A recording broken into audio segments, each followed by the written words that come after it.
बिस्मिल्लाहिर्रहमानिर्रहीम। अस्सलाम वालेकुम स्टूडेंट्स ऑफ 9th क्लास। आज का जो हमारा लेक्चर है उसमें हमने 3 लेक्चर्स को डिस्कस करना है सिलेबस मेकअप के अकॉर्डिंग।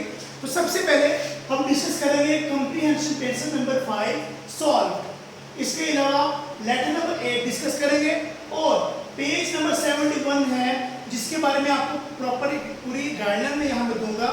उसके स्ट्रक्चर्स का, उसकी एग्जाम्पल का, इसकी आइडेंटिफिकेशन हम देखेंगे। पेज नंबर 71 है, यूज ऑफ हैज है और आगे हम मेंशन कर दूं हमने यहाँ पे यूज ऑफ हैज है के अलावा यहाँ हमने डिस्कस करना है हेड को। ठीक है, तो हमने आज के इस लेक्चर में 3 लेक्चर्स को डिस्कस करना है। तो सबसे पहले हम डिस्कस करते हैं letter number 8। Sorry, letter number 8 नहीं, हम डिस्कस करेंगे आज लेटर नंबर 7 को। जी, write a letter to your friend. आपने अपने दोस्त को खत लिखना है जिसमें आपने क्या करना है, for congratulation her on her birthday. आपने अपने दोस्त को खत लिखना है, उसके बर्थडे पे उसको मुबारकबाद देंगे। I am specially writing this letter to congratulate you on your birthday. मैं आपको ये खास खत जो इसलिए लिख रहा हूँ ताकि मैं आपको आपकी बर्थडे पे, सालगिरह पे मुबारकबाद पेश कर सकूँ। I owe you a gift. मैंने आपके लिए एक तोहफा भी खरीदा है and you will get it when you come to Lahore. और आपको मैं तब दूंगा, आपको तब मिलेगा जब आप यहाँ लाहौर में आएंगे। I was going to send it to you. मैं आपको भेज रहा था by post, बतौर डाक के जरिए। But then I was informed, लेकिन फिर मुझे पता लगा that you plan to come to Lahore, तो तुमने मंसूबा बनाया है लाहौर आने का। So लिहाजा I decided to give it to you personally. क्या मैं तुम्हें बजाते खुद दूंगा। मैंने ये तय किया। I am waiting for you, मैं तुम्हारा बड़ा बेसब्री इंतजार कर रहा हूँ। Convey my respects to all and uncle. मेरे घर में सब माँ बाप को सलाम दुआ देना। Wishing you the best. तो ये बेटा आप लेटर से करेंगे। अब हम देखते हैं completion test number 5। For 3 years 3 साल तक the master and all his relatives, मालिक आका और उसके तमाम रिश्तेदार जो हैं, लिव्ड इन दिस वैली, वो इस वादी में रह रहे थे। Many of the Muslims too joined them, बहुत से मुसलमान बाद में उनसे शामिल हो गए। All supplies to the valley were cut off, तमाम मुहैया जो चीज़ें जो थी वो उसकी बाइकआउट कर दिया गया, रोक दिया गया उस वादी के लिए। The Meccans saw to it that no food or drink reached the Banu Hashim, उन वहाँ के रहने वाले मकामी लोगों ने, मकन्स ने देखा कि उस बनु हाशिम कबीर तक न खाना जा रहा है न पानी दिया जा रहा है। The poor Banu Hashim had to live on the leaves and roots of trees and bushes. उन गरीबों को, बनु हाशिम कबीले को पौधों की जड़ों और पत्तों में गुजारा करना पड़ा। The condition of children was particularly pitiable. उन कबीला बनु हाशिम के बच्चों की जो हालत थी वो खास तौर पर बहुत ज़्यादा काबिल रहम थी। एट लास्ट, आखिरकार, सम काइंड हार्टेड मक्कन्स, मक्का के कुछ लोगों को क्या हुआ, जो रहम दिल जो कुछ मक्कन्स थे, took pity on the Banu Hashim, उनको जो है रहम आ गया उस कबीले पे। They tore to pieces the agreement hanging in the Kaaba, उन्होंने जो खाना काबा के अंदर जो एक मुआहदा लटकाया गया था उसको रेज़ा कर दिया, उसको फाड़ दिया, उस मुआहदे को फाड़ दिया। द हंगर स्ट्रिकन बनु हाशिम, जो फाखिर करने वाले जो बनु हाशिम कबीला था, was thus able to come back to their homes, इस तरह वो काबिल हुए अपने घरों को वापस आने के लिए। तो आपने इस पैसेज लिखा से क्वेश्चन आंसर भी करने। अब हम डिस्कस करते हैं यूज ऑफ हैज है और हैव का इस्तेमाल। तो आइए सबसे पहले डिस्कस करते हैं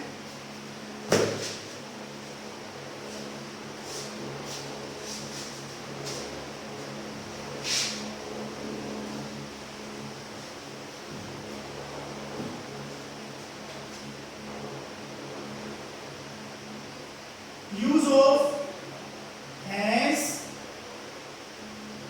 हैव, हैड। सबसे पहले डिस्कस करेंगे हम लोग हैज और हैव।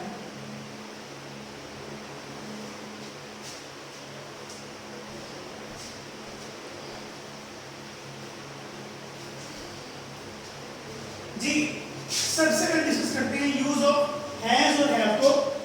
इसमें इसमें हमने ये डिस्कस करना है कि कोई भी आदमी मौजूदा जमाने में उसके पास कोई चीज मौजूद है, जिस शख्स की किसी भी चीज में मलकियत हो, वो उसकी जो पोजेशन है उसके लिए इस्तेमाल करते हैं। इट मीन्स ये कि यूज ऑफ हैज को बतौर पोजेशन के लिए भी, इन वर्ब्स को बतौर पोजेशन के लिए भी इस्तेमाल किया जाता है। मतलब ये कि मौजूदा ज़माने में किसी शख्स के पास कोई चीज़ है, उसकी मलकियत में है, उसके लिए हम यूज़ करेंगे हैज़ और हैव। और कोई भी चीज़ जो माजी में किसी शख्स की मलकियत में थी, उसके लिए यूज़ करेंगे हैड। लेकिन हम डिस्कस करते हैं पहले यूज़ ऑफ हैज़ और हैव को।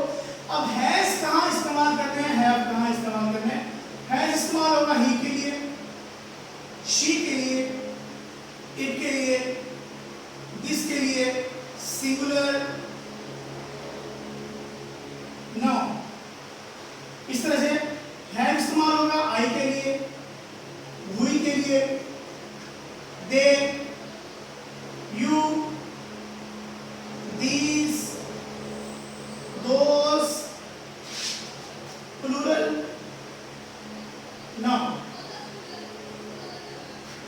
अब हम यहां देखते हैं कुछ एग्जांपल। मतलब मैं ये कहता हूं कुछ पहले मिसालें इसकी उर्दू में हो जाए, इसकी आइडेंटिफिकेशन।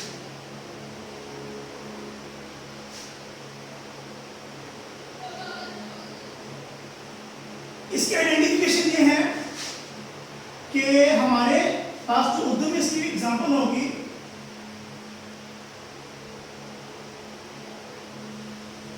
मेरे पास एक चाकू है,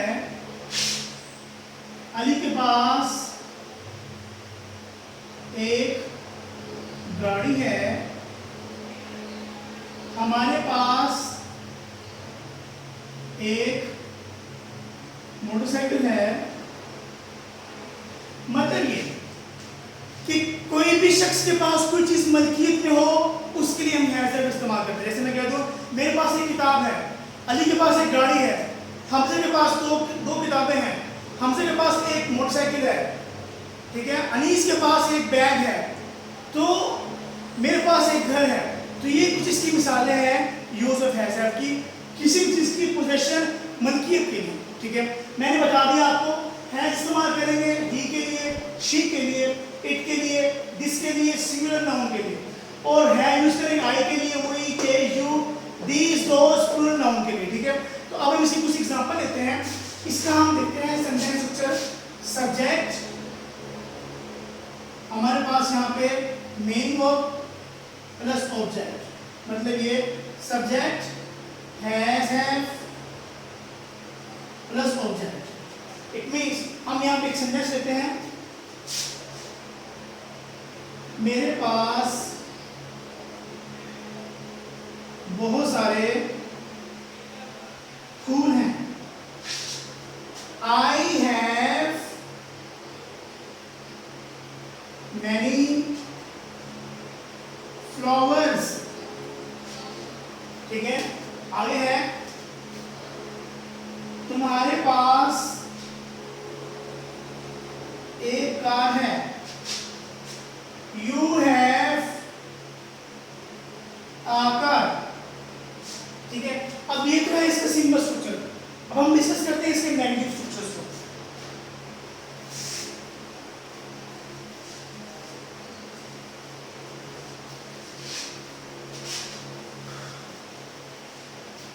जी, इसका नेगेटिव क्या होगा?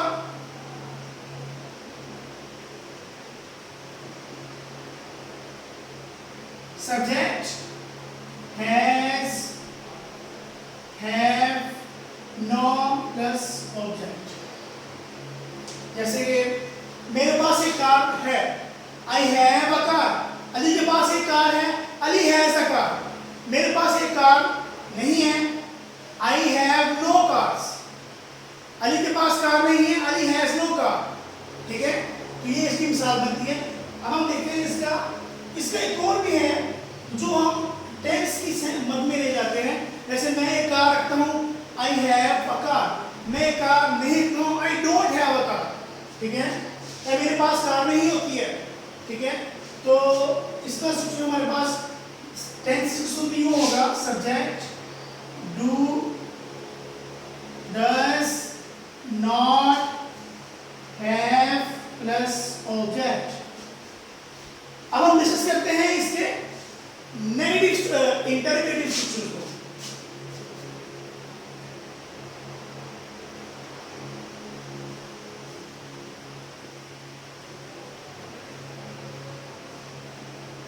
जी, main verb, subject, object, question mark. इसके अलावा अगर हमारा नेगेटिव हो या डबल इंटरगेटिव हो,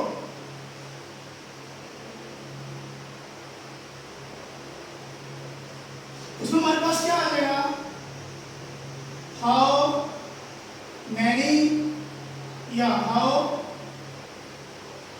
मच। तो हमारे पास सेंटेंस है, तुम्हारे पास कितनी गाड़ियां हैं। देखिए, हाउ मैनी का इस्तेमाल वहां किया जाता है जो चीजें हमारे लिए काउंटेबल होती हैं, और वो हाउ मच का इस्तेमाल वहां किया जाता है जिसको हम काउंट नहीं कर सकते। जैसे मिल्क है, मिल्क के लिए हाउ मच मिल्क होगा, हाउ मैनी मिल्क नहीं होगा। और कुर्सी के लिए हाउ मैनी चेयर्स होगा, क्यों, कुर्सी हमारे लिए काउंटेबल है लेकिन मिल्क काउंटेबल नहीं है। तो इस तरह से हम इसको भी देखना है, तुम्हारे पास कितनी गाड़ियां हैं, तो हाउ मैनी लगानी इसके अकॉर्डिंग।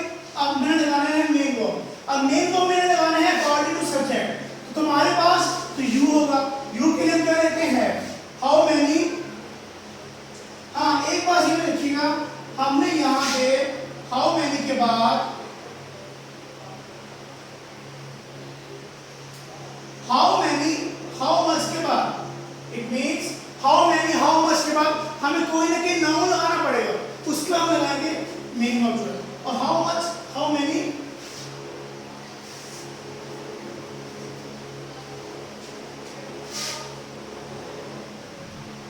हाउ मच,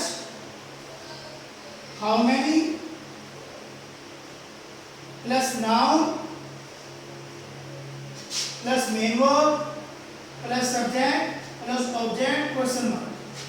अब देखिए, तुम्हारे पास कितनी गाड़ियां हैं, how many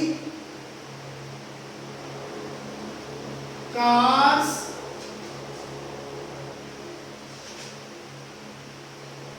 how many cars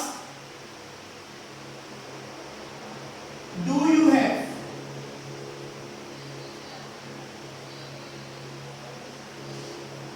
how many cars do you have. अब इसका यहां पे हम जो है इस तरह भी कर सकते हैं जी,